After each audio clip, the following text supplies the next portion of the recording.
조갑제 TV 시청자 여러분 안녕하십니까. 문재인 정권의 핵심 세력은 대한민국에 대한 증오심을 가지고 있다고 볼 수밖에 없습니다.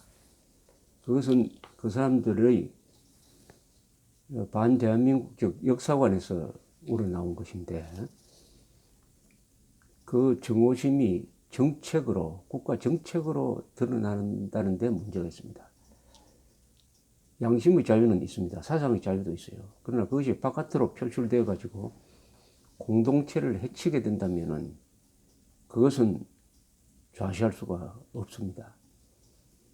한반도에 현재 세 가지 거짓말이 있습니다. 가장 큰 3대 거짓말이겠죠. 첫째는 김일성이가 군대를 이끌고 와서 1945년 8월에 북한을 해방했다. 두 번째, 김정은이가 북한의 비핵화를 원하고 있다. 세 번째가 대한민국은 1948년에 건국된 것이 아니다. 3대 거짓말입니다. 3대 거짓말. 대한민국이 1948년 8월 15일에 건국된 게 아니면 언제 건국되었느냐? 문재인 대통령은 1919년 상해 임시정부 수립이 대한민국 건국이다. 이렇게 이야기를 하는데, 그것도 뭐 자신있게 이야기를 못합니다. 무슨 문법이 안 맞지 않지 않습니까? 임시정부 수립이 건국이다. 아니, 임시라고 했는데 어떻게 그 건국이 됩니까? 임시 건물은 임시 건물이죠. 그 건물이 완공되어야 그 건물이라는 이름을 갖게 되는 것이죠. 어떤 건물을 짓기 전에 임시로 무슨 천막 치고 한 거. 그건 천막이지 건물이 아닌 것이죠. 그러니까 어떻게 하든지 대한민국을 생일 없는 나라로 만들므로써 대한민국의 민족사적 정통성과 민주적 정당성을 소멸시키려고 하는 그런 데서 나온 생각이 지금 국가 정책으로 됐다는데, 대한민국의 아주 심각한 위기가 있습니다. 이건 대한민국을 자살로 이끌려는 것이죠. 자살로. 왜 자살이냐? 대한민국의 영혼이라는 게 있습니다. 그게 역사관이죠. 1948년 8월 15일 대한민국 건국을 부정하는 것은 대한민국은 태어나서는 안 될 나라였다. 존재할 가치가 없다. 아무리 잘 먹고 잘 살지만은 출생이 잘못되어서 사생아야. 이렇게 주장하기 위해서 1948년 8월 15일을 대한민국 생일로 부인하는 것입니다. 아니, 멀쩡한 청년이 생일 없는 존재라는 것이 밝혀지면 어떻게 되겠습니까? 비관 자살할지도 모릅니다. 아무리 잘 살아도. 재벌 아들이 왜 자살합니까? 나는 존재할 가치가 없다고 하니까 자살하는 거 아니겠습니까? 1948년 8월 15일이 대한민국 건국이 아니라는 사람들의 목표는 대한민국을 자살하도록 유도하는 것이다. 이게 과도한 걱정이라고 생각하십니까? 그러나 이것은 좀 코미디에 가깝습니다. 1948년 8월 15일이 건국이 아니라고 하면은, 더구나 1919년을 건국으로 잡으면은 여러 가지 아주 문제가 많이 발생합니다. 그걸 하나하나 짚어보면은 이게 왜 말이 안 되는지 알게 될 것입니다. 1919년 상해 임시정부 수립의 건국이라고 한다면 말이죠. 그러면 왜 중국에 가서 건국을 하죠? 한민족이 한국에서 건국을 해야 되는 거 아닙니까? 왜 중국에 가서 나라를 세웁니까? 중국에 가서 임시정부 세운 거는 이해를 가요. 그래, 그걸 국가라고 한다면 대한민국이 중국 땅에 있었다는 거 아닙니까? 그럼 중국이 속국이 됐다는 거죠. 그럼 중국의 속국을 만들기 위해서 굳이 중국을 찾아가서 중국 땅에서 대한민국을 건국했다. 이렇게 되는 겁니다. 이건 대한민국에 대한 이 이상의 모독이 어디 있겠습니까? 자, 그 다음엔 어떻게 됐는지 아십니까? 대한민국이 1919년 상해에서 건국되었는데도 일제시대 때는 한반도에 사는 사람들이 대한민국에 충성해야 될 텐데 일제에 순응해가지고 일본 국적자로 살았습니다. 그러면 한반도에 살던 3천만은 다 반역 부역자가 되는 겁니다. 맞습니까 이게? 반역 부역자가 되고 저나 여러분들은 부역자, 반역자의 후손이 되는 겁니다. 한민족 전체를 반역자로 만드는 겁니다. 반역자로.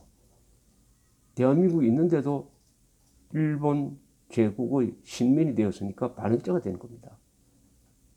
그러니까 1919년 건국설은 자해적인 것이죠. 자해는 자해 공갈단이 하는 것이지 집권 세력이 국가 자해를 하면 안 되죠. 그 다음에 대한민국이 건국되었는데 독립운동을 왜 합니까? 그러면 이승만, 김구는 분리주의자라는 이야기입니다. 이건 대한민국 건국운동에 대한 모독입니다. 그리고 지금 대한민국 헌법 지문에는 대한민국은 상해 임시정부의 법통을 개성하여 만들어진 나라다 이렇게 되어 있습니다. 임시정부의 법통, 임시정부의 정통성을 이어받아서 세워진 나라 이렇게 뜻이죠. 그런데 문재인 대통령처럼 상해 임시정부가 이미 건국이라고 했습니다. 그러면 이미 건국된 대한민국으로부터 또 대한민국이 뭐 개성할 필요가 있습니까? 대한민국이 대한민국으로부터 개성해서 세워졌다. 이런 문법이 되는 것입니다. 이런 문법이 성립이 됩니까? 그 다음에 지금 국회는 1948년 5월 10일 총선을 거쳐서 5월 30일에 문을 열었습니다. 7월에 헌법을 만들었습니다. 그 헌법에 기초해서 구성된 정부가 8월 15일 선포됨으로써 건국 과정이 완료된 것입니다. 그러니까 선거, 국회 구성, 헌법, 정부 선포, 이게 건국 과정입니다. 건국 과정입니다. 그러니까 약혼, 결혼, 임신, 출생. 그래서 생일을 어떻게 하느냐? 출생일로 생일을 정하는 거 아닙니까? 그런데 문재인 대통령은 약혼에 해당하는 1919년을 생일로 정하자고 하는 거하고 마찬가지죠. 그런데 8월 15일 대한민국 건국을 부정해버리면 무엇이 자동적으로 날아가느냐 하면은 재헌절의 의미가 없어져 버립니다. 그리고 국회가 의미가 없어져 버립니다. 총선이 의미가 없어져 버려요. 국회를 부정하는 겁니다. 이 국회는 1919년에 만들어진 국회가 아닙니다. 1948년 5월 31일에 문을 연 국회인데 문재인 대통령 대한민국 건국을 부정하면서 국회를 끌고 가가지고 국회마저 부정하고 대한민국 건국이 민족사적 정통성과 민주적 정당성을 가지게 만든 총선, 우리 한민족 사상 처음으로 국민이 투표를 통해서 국가를 만들었다고 하는 그 위대한 업적을 부정하는 것입니다. 건국 부정에 따른 부작용이 이렇게 큽니다. 그러면 1919년에 대한민국이 건국되었으면 국군이 1919년에 생겼어야죠. 그럼 당연히 태평양 전쟁 때 연합군의 일원으로 참전해가지고 일본과 싸워가지고 성전국이 되어야 합니다. 성전국. 그렇게 되었습니까? 대한민국이 1919년에 섰으면 하나 이상합니다. 분단이 왜 되었죠? 분단이. 아니 국가가 있는데 왜 분단이 됩니까? 그러면은 대한민국의 영토로 미군과 소련군이 진주할 때 대한민국 국군은 뭐 하고 있었습니까? 자기 영토를 침략하는 미군과 소련군을 상대로 싸우지 안 했다는 이야기 아닙니까? 도대체 이런 국군이 있을 수가 있습니까? 그 다음에 대한민국 국민은 국적을 가져야 됩니다. 국적법이 언제 만들어졌느냐? 48년 8월 15일 이후에 국적법이 제정이 되었습니다. 그런데 1919년에 건국이 되었다면 29년 동안 국적이 없는, 국적자가 없는, 즉 국민이 없는 국가였다는 이야기입니다. 국민이 없는 국가가 있을 수가 있습니까? 그것을 문재인 대통령은 국가로 보자는 겁니다. 동시에 모든 국가는 국제적 승인을 얻어야 합니다. 대한민국은 1948년 12월 유엔 총회 결의에 의해서 한반도 전체의 유일한 합법적으로 공인받았습니다. 상해 임시정부는 국제연맹이나 어느 나라로부터도 국가로 승인을 받은 적이 없습니다. 이건 국가가 아니죠. 그러니까 요약하면 대한민국 임시정부가 대한민국이라고 우기는 것은 부모가 약혼한 날을 태어난 아기의 생일로 우기는 것과 같습니다.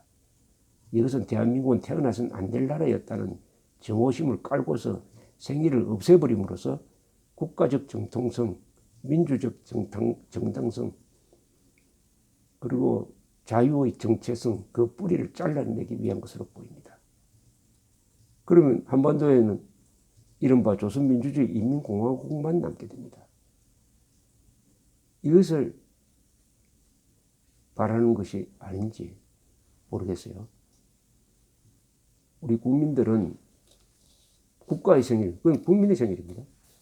국가의 생일, 우리의 생일입니다. 우리의 생일을 없애려는 이런 반헌법적, 반역사적, 반국가적 행위에 대해서 반대하고 나서야 합니다. 감사합니다.